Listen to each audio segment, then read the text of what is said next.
Please join me in welcoming Denzel Washington.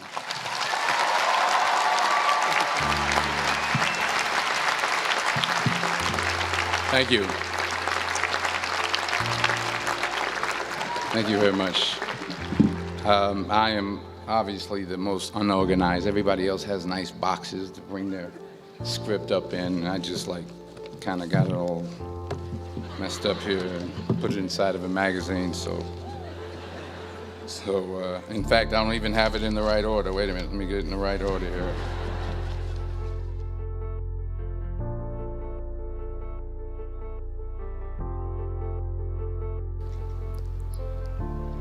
I found that nothing in life is worthwhile unless you take risks.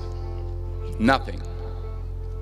Nelson Mandela said, "There is no passion to be found playing small and settling for a life that's less than the one you're capable of living." Now, I'm sure in your experiences in school and applying to college and picking your major and deciding what you want to do with life, I'm sure people have told you to make sure you have something to fall back on. Make sure you got something to fall back on, honey.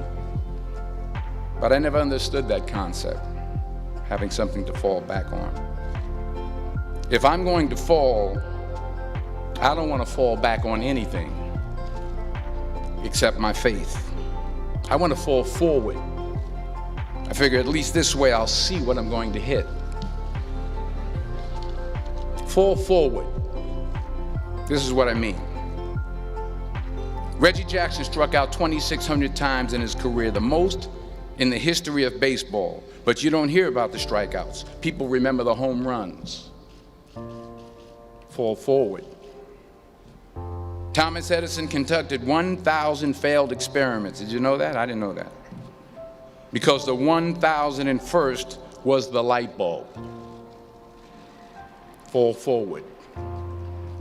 Every failed experiment is one step closer to success. You've got to take risks, and I'm sure you've probably heard that before, but I want to talk to you about why that's so important. You will fail at some point in your life. Accept it. You will lose. You will embarrass yourself. You will suck at something. There's no doubt about it. And I know that's probably not a traditional message for a graduation ceremony, but hey, I'm telling you, embrace it, because it's inevitable. In the acting business, you fail all the time. Early on in my career, I auditioned for a part in a Broadway musical. Perfect role for me, I thought, except for the fact that I can't sing. But here's the thing. I didn't quit. I didn't fall back.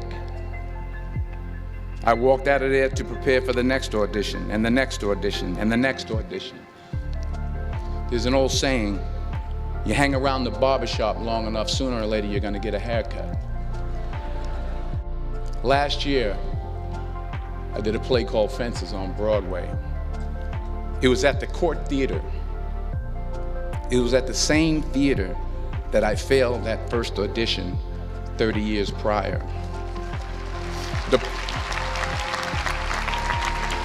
The point is, and I'll pick up the pace, the point is every graduate here today has the training and the talent to succeed.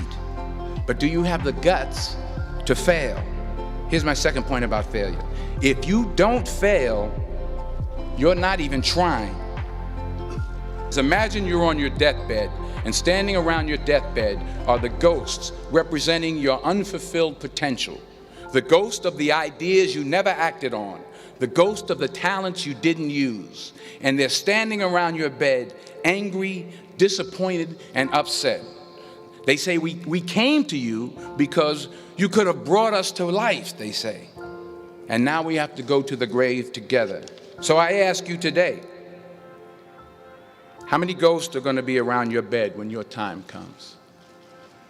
I just got back from South Africa. It's a beautiful country, but there are places there with terrible poverty that need help.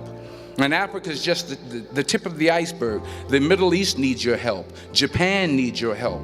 Alabama needs your help. Tennessee needs your help. Louisiana needs your help. Philadelphia needs your help.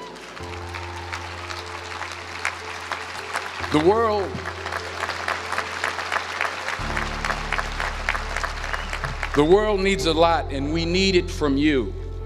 We need it from you, the young people, because remember this. So you got to get out there. You got to give it everything you got, whether it's your time, your talent, your prayers, or your treasures. So the question is, what are you going to do with what you have? I'm not talking about how much you have. Some of you are business majors, some of you are theologians, nurses, sociologists. Some of you have money, some of you have patience, some of you have kindness, some of you have love. Some of you have the gift of long suffering, whatever it is, whatever your gift is. What are you going to do with what you have? All right, now here's my last point about failure. Sometimes it's the best way to figure out where you're going. Your life will never be a straight path. I began at Fordham University as a pre-med student. I took a course called cardiac morphogenesis. I couldn't read it, I couldn't say it, I sure couldn't pass it. So then I decided to go into pre-law, then journalism. And with no academic focus, my grades took off in their own direction. And the university very politely suggested that it might be better to take some time off. I was 20 years old. I was at my lowest point. And then one day, and I remember the exact day, March 27th, 1975, I was helping my mother in her beauty shop. My mother owned a beauty shop up in Mount Vernon. And there was this older woman who was considered one of the elders in the town. And I didn't know her personally, but I was looking in the mirror, and every time I looked at the mirror, I could see her behind me, and she was staring at me. She just kept looking at me. Every time I looked at her, she kept giving me these strange looks. So she finally took the dryer off her head and she said something I'll never forget. She said, "Young boy, I have a prophecy, a spiritual prophecy." She said, "You are going to travel the world and speak to millions of people." Now mind you, I'm 20 years old, I'm flunked out of school. And in the years that followed, just as that woman prophesied, I have traveled the world and I have spoken to millions of people through my movies. Millions who up till this day couldn't see me, who up till this day I couldn't see while I was talking to them, and they couldn't see me, they could only see the movie. They couldn't see the real me. But I see you today, and I'm encouraged by what I see.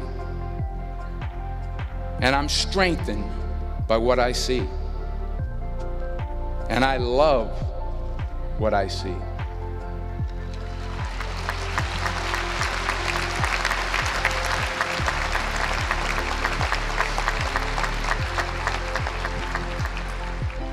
Because taking risk is not just about going for a job.